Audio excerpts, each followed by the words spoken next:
रखा। तो शिव महापुराण की कथा कहती है कि उसी दिन अगर आपने वृक्ष से बेलपत्री को उतारा, शंकर को चढ़ाया, तो आपका वो उस दिन का व्रत खंडित हो जाता है। ध्यान दीजिए, 16 सोमवार हो, संकट सोमवार हो, शिवरात्रि हो, जितने भी भगवान शंकर के हम पूजन करते हैं या कोई विशेष उत्सव हम शंकर का कर रहे हैं, तो उस दिन बेलपत्र को नहीं उतारा जाता। बेलपत्र को एक दिन पहले उतारना चाहिए।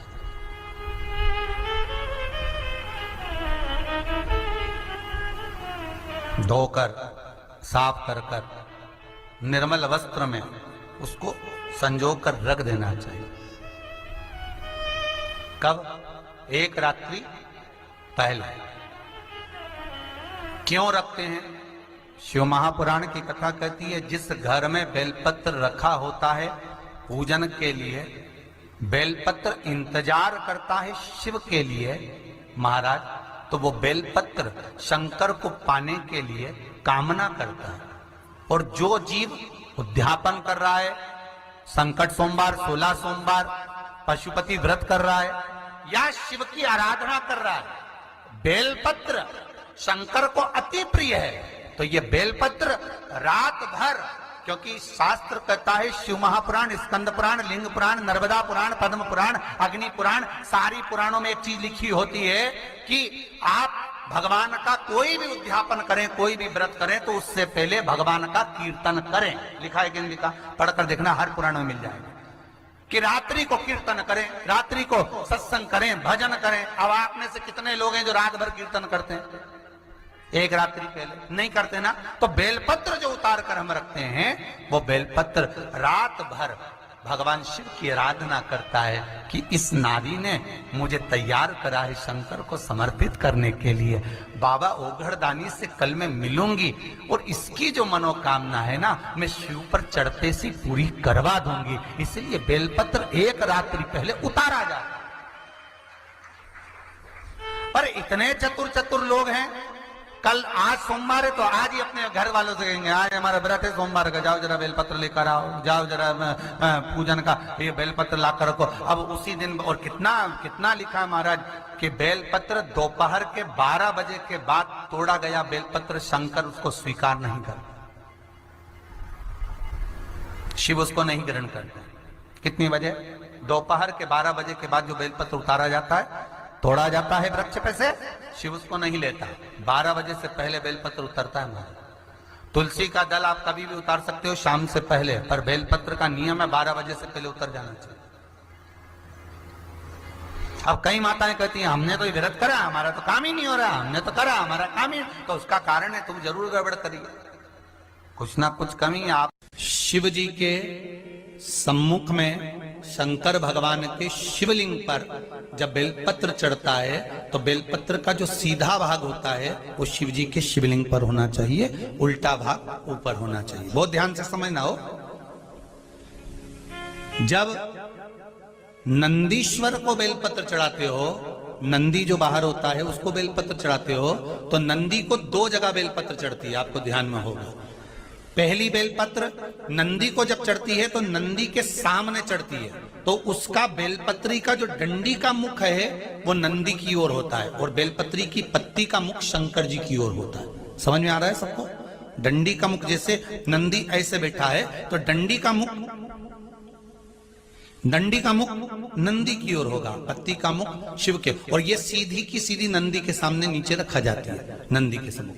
और एक बेलपत्र जब नंदी के ऊपर चढ़ती है तो डंडी का मुख शिव जी के ऊपर होता है, और इस पत्ती का मुख नंदी के सिर पर नंदी की ओर होता है। ये दोनों में बहुत अंतर है महाराज।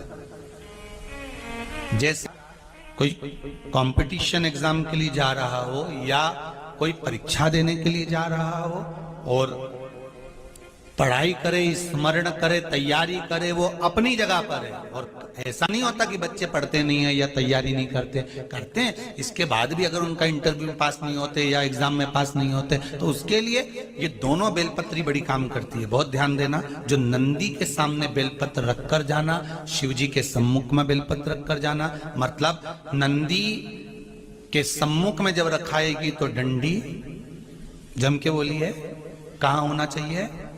नंदी की ओर। और जब ऊपर रखाएगी तो डंडी शिव की ओर हो। ये दो बेलपत्र रखकर शिव जी का स्मरण कर कर जाएं, कार्य सफलता की ओर बढ़ता है। कोई काम के लिए आप जा रहे हैं तो उसमें सफलता मिल जाती है, उसमें सफलता प्राप्त हो। शिव जी को बेलपत्र चढ़ा रहे हो, जो चिकना भाग है सीधा भाग शिव जी के ऊपर,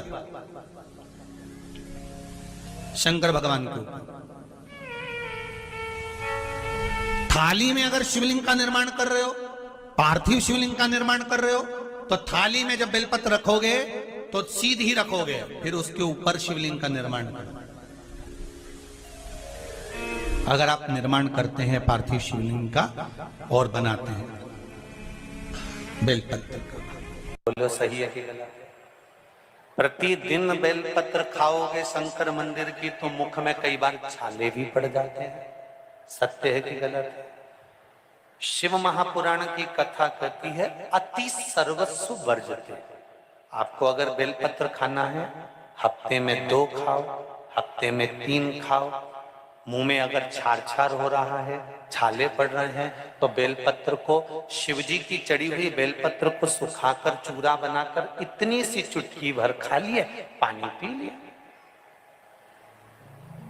लीवर गड़बड़ हो गया है, डायलिसिस चल रहा है, किडनी गड़बड़ हो गई है, डॉक्टर बोल रहा है कि डायलिसिस करवाना पड़ेगा, तो बेलपत्री के पीछे की जो डांट होती है,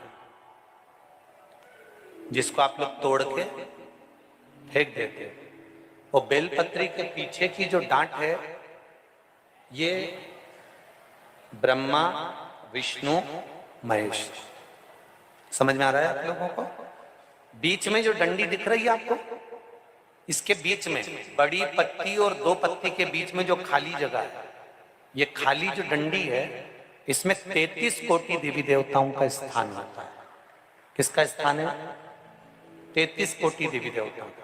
इसलिए बेलपत्र चढ़ाते समय बेलपत्र को इस जगह से पकड़कर समर्पित किया जाता है कि 33 कोटि देवी देवताओं का स्पर्श कर कर, ब्रह्मा विष्णु महेश का स्पर्श कर कर चढ़ाया जाता है।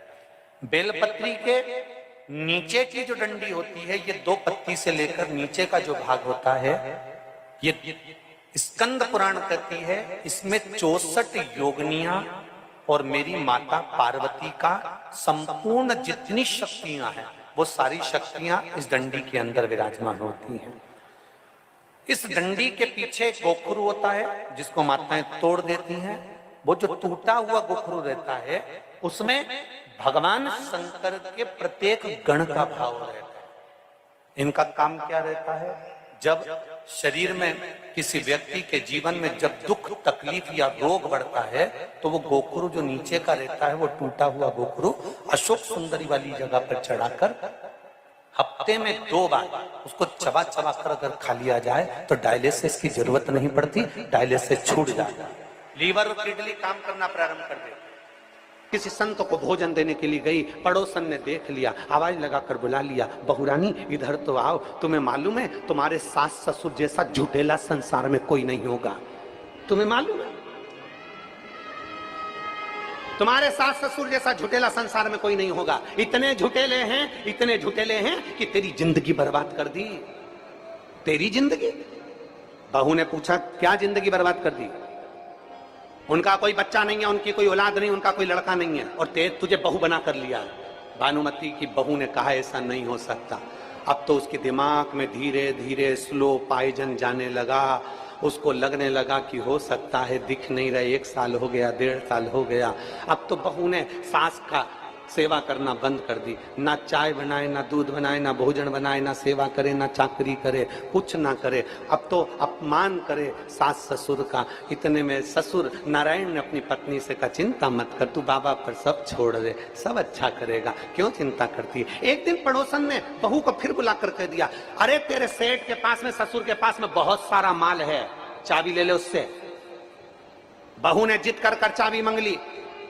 सास चाबी नहीं दे रही थी। नारायण ने अपनी पत्नी से कहा, बिमला चाबी दे इसको। बिमला ने चाबी दे दी। अब तो बहू पूछती नहीं। प्रदोष का दिन आ गया, नर्मदा जी के घाट पर चल दिए बूढ़े पति पत्नी दोनों। एक कमरा ऐसा था जो नारायण ने मना कर दिया था, इस कमरे को मत खोलना, इसकी चाबी बस केवल हम खोलते हैं और प्रदोष की प्रदोष खोलते हैं, इसको मत खोलना। पर बहू तो जिद्दी थी, जिद्दी। जैसे ही सास ससुर निकलने चालू हुए, प्रदोष के लिए सास ससुर निकलना चालू हुए, और आज सास ससुर भूल गए कि नर्मदा जी के तट से में जो कंकर लेकर जाता था, जो रखता था, अगला कंकर लाता था, आज वो कंकर को छोड़कर चले गए, भूल गए। सुध नहीं रही, क्योंकि बहू इतना टेंशन दे रही थी कि वो सुध में भूल कर दोनों चल दिए, दोनों नर्मदा जी के घाट पहुंच गए। बहू ने आज वो ताला खोल लिया, खोला तो बहू ने क्या देखा कि एक लड़का युवान बड़ा सुंदर और भगवान शंकर का अभिषेक कर रहा है। भगवान शिव का अभिषेक कर रहा है, शिव का अभिषेक। पत्नी खुश हो गई, पूछ लिया तुम कौन हो? कहा मैं सेठ जी का बेटा, काशी रहता था और आज ही आया हूं। तो माता पिता मुझे बंद कर कर चले गए थे कि तू सेवा करना, हम प्रदोष कर कर आते हैं सेवा। पत्नी की आंख से आंसू बहने लगा, मैंने अपने सास ससुर की बात नहीं मानी। पड़ोसन कहती थी कि उनकी तो औलाद नहीं है, फिर ये औलाद कैसे हो गई? शाम के समय सास ससुर आए, बहू ने भोजन तैयार रखा, भोजन दिया, भोजन तैयार रखा, भोजन जब प्रदान किया, प्रदान करा तो आज सास खुश थी, बेटा आज तेरे चेहरे पर बड़ी रौनक है, बेटा आज तू बहुत सेवा कर रही है, क्या हो गया? माँ आज तुम्हारे बेटे आ गए। बेटा आ गया? मेरा बेटा? हाँ माँ आज तुम्हारा बेटा आ गया। बेटा? नारायण को आवाज लगाई, स्वामी स्वामी स्वामी आओ जरा। ये बहू क्या कह रही है? ये बावरी तो नहीं होगी, पागल तो नहीं होगी? कह रही है बेटा आ गया। कहाँ है बेटा? जब जैसे ही दरवाजा खोला, खोलते से क्या देखा कि उसमें एक बेटा बैठा था। माँ बिमला ने अंदर जाकर उस बालक से पूछा, बेटा तुम कौन हो? बालक कहता है, माँ तो प्रदोष पर जाती थी, एक कंकर उठाकर लाती थी, वो कंकर साधारण नहीं, तो अपना बेटा समझकर लाती थी, इसलिए महादेव ने मुझे तेरा पुत्र बनाकर भेजा है। हमसे लोग कहते हैं सियोर के कंकर का क्या महत्व है? तुमने दुनिया भर में कंकर की पूजन करवाना चालू कर दी। क्या मंदिर कम पड़ रहे थे जो कंकर की पूजन कराई? ये बाबा ओमकारेश्वर के तट की भूमि की वो कथा है कि कंकर भी शंकर बनकर प्रकट हो जाता है, वो कंकर कहलाता है। एक कंकर में जिसने शंकर को देखा है, एक कंकर में जो शंकर को नजर कर लेता है, एक कंकर में जो शिव की स्तुति कर लेता है, एक कंकर में जो शंकर को प्रतिबिंब देख लेता है, वो कंकर भी एक दिन बेटा बनकर साथ दे जाता है। तुम कुबेरेश्वर धाम का कंकर लाते हो, तुम कुबेरेश्वर धाम का रुद्राक्ष लाते हो, तुम नर्मदा माई का कंकर शंकर कहलाता है। उसका एक कंकर भी अगर हमारे प्रतिबिंब में, हमारे स्वरूप में, हमारे आनंद में रहता है, वो हमारी जिंदगी की सार्थकता सिद्ध करता है। बेटा आप कहा? माँ तो रोज हर प्रदोष पर कंकर लाती थी, आज प्रदोष का कंकर लेकर नहीं गई, वो कंकर ही शंकर ने मुझे प्रेरणा देकर भेजा है। मैं तेरा बेटा हूँ माँ, तो चिंता मत कर, पूरी जिंदगी तेरा निर्वाह करूंगा, क्योंकि तूने प्रदोष का व्रत करा और प्रदोष के दिन शिव जी का अभिषेक करा, मैं तेरा बेटा बनकर निभाऊंगा। भगवान शंकर की कथा कहती है, शिव महापुराण की कथा कहती है, आज बचपन में, आज जवानी में, आज अधेड़ी में तुम शंकर को जल चढ़ा लो। आज तुम्हारे हाथ पैर चल रहे हैं, तुम शंकर के मंदिर चले जाओ। आज तुम्हारे हाथ पैर चल रहे हैं, तुम ओमकारेश्वर की पवित्र भूमि पर कथा सुन लो। आज तुम्हारे हाथ पैर चल रहे हैं, तुम मंदिर में, कथा में, देवालय में, शिवालय में जाओ, जल चढ़ाओ शंकर भगवान को। जिस दिन तुम्हारे हाथ पैर चलना बंद हो जाएंगे, उस दिन तुम्हें मंदिर जाने की जरूरत नहीं पड़ेगी। मेरा महादेव मंदिर छोड़कर तेरे दरवाजे पर आएगा। तुम्हें मंदिर नहीं जाना पड़ेगा, तुम्हें ओमकारेश्वर नहीं जाना पड़ेगा, तुम्हें कहीं पर जाना नहीं पड़ेगा। तुम माँ रेवा की सेवा करते हो, माँ नर्मदा की सेवा करते हो, एक दिन माँ नर्मदा तुम्हारी बेटी बनकर तुम्हारी सेवा करेगी। एक दिन मेरा ओमकार बाबा तुम्हारा बेटा बनकर सेवा करेगा। एक दिन कुबेर भंडारी तुम्हारा बेटा बनकर सेवा करेगा। तुम मंदिर तक जाते रहो, जब तक शरीर में श्वास है, जब तक ये शरीर चल रहा है, तब तक शंकर के मंदिर में जल चढ़ाना बंद मत करना। तो तुम्हारी दुख की घड़ी में मेरा महादेव तुम्हारा पुत्र बनकर तुम्हारे सामने खड़ा होगा। वो कंकर शंकर है। नर्मदा के तट पर ओमकारेश्वर की भूमि पर रहने वाले तो इस कथा को जानते थे, पर जो इस कथा को नहीं जानते थे, ये कथा उनके लिए है, ये कथा उन जनमानस के लिए है।